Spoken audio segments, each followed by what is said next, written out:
আলোচনার কেন্দ্রবিন্দুতে রুহুল কবির রিজভী এবং এই বিএনপি নেতা বিভিন্ন সময় যে মন্তব্যগুলো করেছেন সেই মন্তব্য প্রকাশ্যে আসবার পর শুধুমাত্র তা প্রহসন বলেই দেখছেন প্রত্যেকে।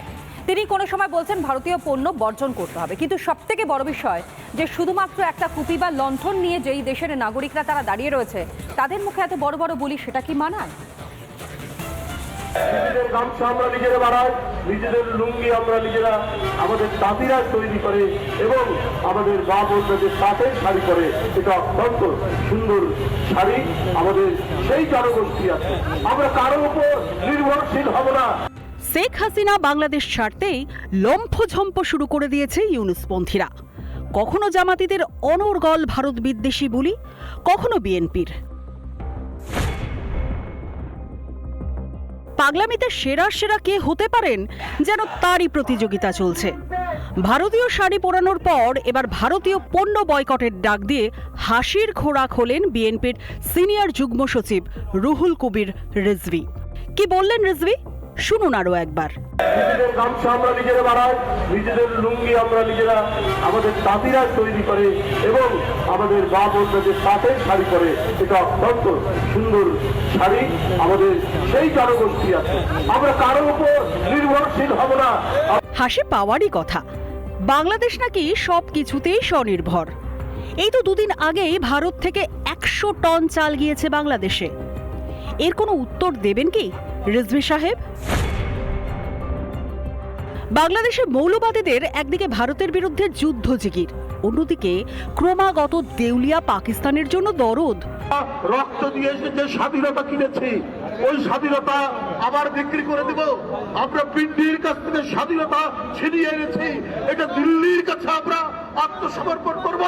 এই রক্ত আমাদের মাঝে নেই। বিএনপির এই অবান্তর বক্তব্যের কোনো মানে আছে বলে আমার মনে হয় না। ভারতের পণ্য তারা বয়কট করতে চায়, তারা করুক, তাতে ভারতের কিচ্ছু আপত্তি নেই। বাংলাদেশে ভারতীয় পণ্য বিক্রি করে ভারত বড় লোক হবে না। আর যদি ভারতীয় পণ্য বয়কট করতে হয়, ভারতীয় খাদ্যদ্রব্য, ভারতীয় জল, ভারতীয় বিদ্যুৎ সবকিছু তারা বর্জন করে দিক। ভারতের বিরুদ্ধে শুধুই চক্রান্ত, আর রয়েছে ইউনুসপন্থীদের প্রলাপ। কিন্তু বিএনপির এত সাহস হয় কোথা থেকে? তাহলে কি ইউনুসকে বকলমে বিএনপি পরিচালনা করছে, নাকি বাংলাদেশের সামনে রেখে নতুন করে ঘুঁটি সাজাচ্ছে পাকিস্তান? রিপাবলিক বাংলা। ইউনুসপন্থী কট্টরপন্থীদের পেটের ভাতটুকুনি জোগাড় করতে গেলেও সেই ভরসা করতে হয় ভারতের ওপর। ভারতের দরজায় এসে খটখট করতে হয়, কিন্তু তারপরও তাদের এত বড় বড় কথা। যেই দেশ থেকে চাল, গম, আটা, এমনকি ডিম এবং তার সঙ্গে সঙ্গে আলু, পেঁয়াজ, সবজিটা পর্যন্ত নিতে হয়, তারা এত বড় বড় কথা কিভাবে বলে? একবার গ্রাফিক্যালি আপনাদের সামনে গোটা বিষয়টা দেখাই, তাহলে আরও স্পষ্ট হবে যে কি কারণের জন্য বাংলাদেশের যে বক্তব্যগুলো সামনে আসছে বা ভিডিওগুলো ভাইরাল হচ্ছে তা হাস্যকর হয়ে দাঁড়াচ্ছে। দেখুন, ছবিটা একেবারে স্পষ্ট। ট্রাক ট্রাক বোঝাই পেঁয়াজ যাচ্ছে এই ভারতবর্ষ থেকে। 7ই ডিসেম্বরের পরিসংখ্যান আপনাদের সামনে তুলে ধরছি। 7ই ডিসেম্বর 2024 সাল, যেখানে 40 ট্রাকে 1171 টন পেঁয়াজ পাঠানো হয় পড়শি রাজ্য বাংলাদেশে। শুধু তাই নয়, এর পরের ছবিটাও দেখাচ্ছি, যেখানে কার্যত 8ই ডিসেম্বরের পরিসংখ্যান, একেবারে জলজান্ত ছবি। 8ই ডিসেম্বর 2024, যেখানে 4টি ট্রাকে করে 100 টন চাল পাঠানো হয়েছে। সুতরাং তারা যে দুমুঠো অন্নটা তুলছেন, সেটাও কোথাও না কোথাও গিয়ে এই ভারতেরই অবদানের কারণে, ভারতের জন্য। এর পরের ছবি আপনাদের সামনে তুলে ধরি। আর ঠিক কী কী পাঠানো হয়েছে, কী কী রপ্তানি করা হয়েছে। রুহুল কবির রিজভীরা তারা বলছেন যে ভারত থেকে কোনো পণ্য আমাদের লাগবে না, আমরা সব করে নেব। কিন্তু তারা তাহলে এখনো চুপ কেন? দেখাই ডিসেম্বরে 2024, যেখানে 9 কোটি ডিম পাঠানো হয়েছে। অর্থাৎ মাছে ভাতে বাঙালি বলা হয়, কিন্তু বাংলাদেশের ডিমটা যে মানুষ খাবে সেটার জন্য ভরসা করতে হচ্ছে এই ভারতবর্ষের ওপরে। আর এরপর কিছু তথ্য আরও আপনাদের সামনে তুলে ধরি, যে এই মুহূর্তে দাঁড়িয়ে বাংলাদেশের দ্রব্যমূল্য ঠিক কোন জায়গায় রয়েছে। দেখুন, আগে যেখানে ছিল তেল যেখানে আগে ছিল 167 টাকা, সেখানে বর্তমানে তেলের মূল্য হয়েছে 180 টাকা। এখানেই শেষ নয়, ব্রয়লার মুরগি যেখানে 165 টাকা দাম ছিল, তা বেড়ে হয়েছে 120 টাকা। অর্থাৎ 220 টাকা, মাফ করবেন। দ্রব্যপণ্য কীভাবে মূল্য বৃদ্ধি হচ্ছে? 140 টাকা আগে দেওয়া হতো 1 ডজন ডিম, এবং তার বর্তমানে বাজার মূল্য 40 টাকা বেড়ে গিয়ে 180 টাকা হয়েছে। পেঁয়াজ হয়েছে প্রতি কেজি 50 থেকে 60 টাকা ছিল আগে, এবং এখন হয়েছে 110 থেকে 120 টাকা। এবং সেদেশের মানুষ, কট্টরপন্থীরা, ইউনুসপন্থীরা, তারা ভাবছে ভারতের সঙ্গে নাকি লড়াই করবে। এরপরের তথ্য কাঁচা লঙ্কা ঝাঁঝও কতটা বেড়ে গেছে দেখুন। আগে ছিল কেজি প্রতি 120 টাকা এবং বর্তমানে সেই দামটা হয়েছে 250 টাকা, অর্থাৎ 250 টাকা।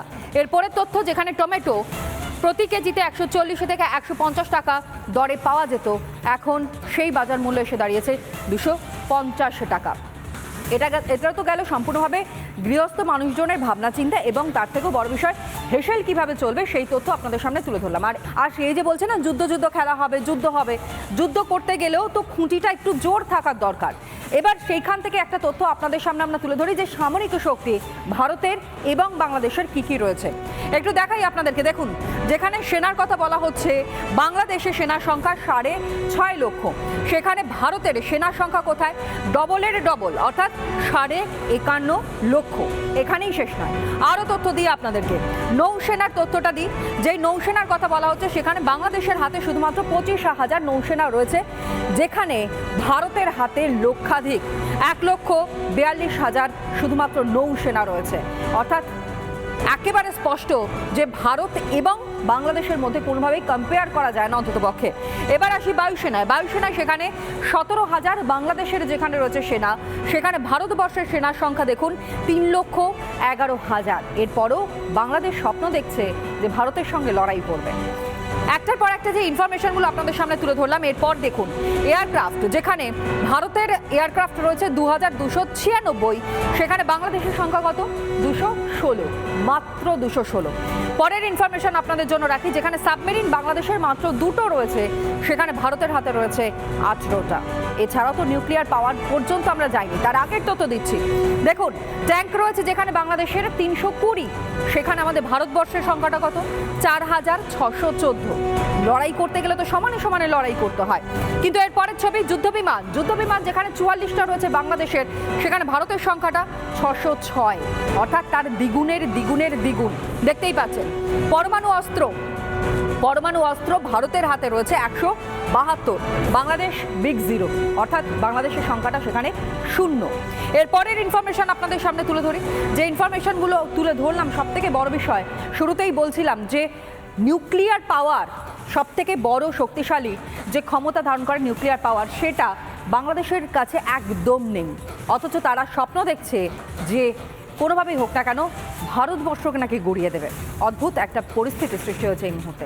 নানা ধরনের কন্টেন্ট দেখার জন্য লাইক করুন, শেয়ার করুন আমাদের ফেসবুক পেজ, সাবস্ক্রাইব করুন আমাদের ইউটিউব চ্যানেল। পাশাপাশি অন্যান্য ব্রেকিং নিউজের জন্য অবশ্যই চোখ রাখুন রিপাবলিক বাংলায়।